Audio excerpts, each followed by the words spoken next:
Hello, ayan. Sagutin natin yung tanong ni Kabayan. Sabi niya, may boyfriend siya, 4 na buwan na sila ng Indiano.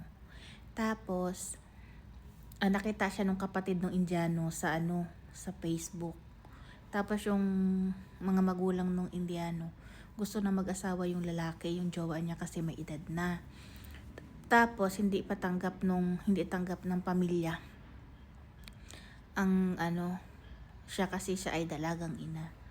Pero tinanggihan daw nung Indiano yung engagement, yung na-arrange marriage sa kanya. Kung ganun, ma'am, halimbawa, kasi maaga pa kayo, iba. Kumbaga, syempre, 4 months pa lang kayo, ganito yan. Sa India kasi may mga, may mga age limit. Kailangan makakasal ng ganto, ganyan. Ganyan ina-arrange na nila. Especially kung, halimbawa nga yan, nagkakaedad na, ina-arrange na nila yan. Pero, ngayon kasi sa kasalukuyan, pwede na silang tumanggi. Oo. Dati kasi hindi sila pwedeng tumanggi. Especially pag ang lalaking Indiano ay nasa ibang bansa. Nakakatanggi na sila sa magulang nila. Pwede nilang i-delay yun. Oo. Pwede nilang i-delay yung engagement, nakakatanggi na sila kasi mayroon silang iba. Pero hindi pa niya yan masasabi. Katulad ngayon, kainitan na mayroong ini-engage sa kanila. Kainitan, lalong hindi nila masasabi kaagad na may iba na sila. Kasi lalo silang ipupush. Pag sinabi nila sa magulang nila mayroon silang minamahal or jowa, lalo silang ipupush ipakasal doon. Kaya, dapat, ang gagawin mo, ma'am, kausapin mo siya. Sabi mo sa kanya, may plan ka ba talaga sa akin? Ano ba, tanggap mo ba ako? Paano ba natin maayusin yung sitwasyon? Meron akong mga anak, ganyan. Tapos hayaan mo siya, ma'am, na kumbaga sa akin, dapat sa social media, yung mga post natin, mga decente tayo, ganyan. Kasi, mga perfectionist sila. Sabi ko nga sa inyo, yung human CCTV, yung mga Indiano na yan. Katulad yan, nakita ka nung kapatid. Ichichika yan sa buong mundo, sa nanay, sa lahat ng buong kamag-anakan, susugurin ka sa social media, ichicheck ka. Kung sino ka, anong pagkatao mo, ganun. Mas matindi sila sa atin. Kasi sa kanila, importante nga sa kanila ang mga reputasyon, mga uri ng pagkatao mo, ganun-ganun. So ngayon, ingatan mo yan. So ngayon, hayaan mo yung jowa mo ang mag-push.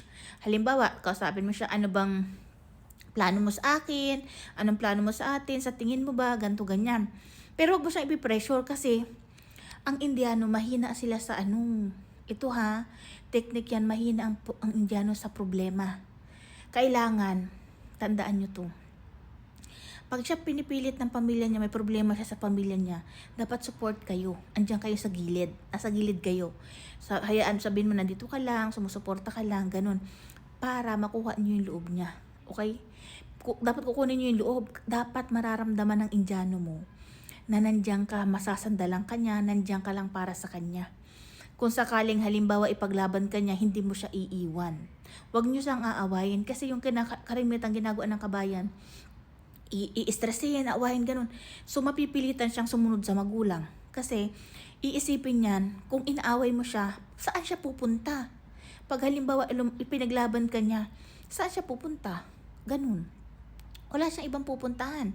Kaya kailangan mafe-feel ng Indiano mo, sa general to, kung sino may mga jowang Indiano, lagi niyong ipapil sa Indiano ninyo na nandyan kayo para sa kanya, na kahit anong mangyari hindi niyo siya iiwan, para ilalaban kayo simula hanggang dulo. Ganun. Kailangan, ma'am, basta ang gawin mo sa side mo, kasi 4 months pa lang kayo, laylo ka lang, relax ka lang, ipapil mo lang na mahal mo siya, nandyan ka lang para sa kanya. Huwag mo siyang aawayin, huwag ka magko-question. Kasi, alam mo mga Indiano, yan, napakatagal niyan magdesisyon, okay? Pero pag nagdesisyon yan at nanindigan, sure ball yun. Ganun. Basta pinagdaanan ko yan noon, inis na inis ako, laging ganito, laging ganyan.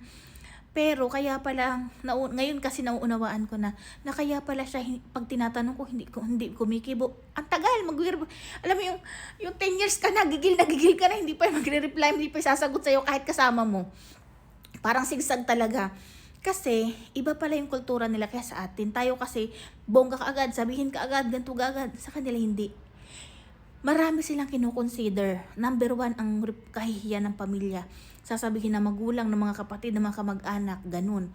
Tapos syempre kung nakikita ka sa social media, i-judge ka agad nila. Kaya yung jowa mo, una dyan, para wag kang tanungin mo kung anong plano niya sa iyo, kasi ganito ka. Pero wag kang panghinaan ng loob kasi may anak ka. Marami. Marami, ma'am, na mga Pilipina nandun na sa India ngayon, pinakasalan, nandito sa UE, sa iba't ibang bansa. Pinakasalan sila kahit may anak. Kaya lang kasi yung naging process nila, hindi pwersahan. Yung iba kasi pwersahan, ipopost dito, ipopost doon. Wag. Kailangan hindi pwersahan. Hayaan mo yung jowa mo, yung gumawa ng move at paraan para ilaban ka, para ikaw ang piliin. Ganun. Yung 4 months, ma'am, 5 months, 6 months, napaka-ano pa niyan. Hindi, nagbibuild pa lang kayo ng relationship. Kailangan talaga ito, sa lahat na may mga jowang Indiano dyan, dapat mararamdaman ng jowa nyo na strong kayo, nandyan kayo para sa kanya. Yung tipong, kahit ilaban niya kayo, hindi nyo siya iiwan sa iri. Yung tipong pag iiyak siya, iyakin kasi yung mga yan. May yayakap sa kanila, ganun.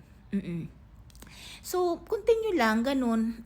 Basta, ang lagi inyong tatandaan, yung jowa ninyo, ang nationality niya at culture ay mayroong arranged marriage.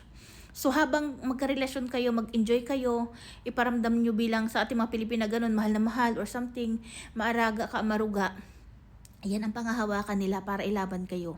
Huwag nyong syempre, kung red flag na, goodbye. Pero laging i-ready nyo yung sarili nyo na ganun yung kanilang kultura.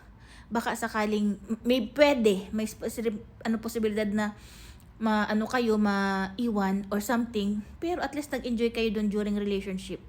Ganun. Tapos hindi kayo niyan makakalimutan. Kasi ikukumpara kayo niyan sa mga lahi nila. Or kung nakakajwa sila before ng ganun. Kung mabuti kang tao, hindi ka niyan iiwanan, hindi ka niyan bibitawan. Kasi alam niya na ikaw yung ilalaban niya. Ganun po.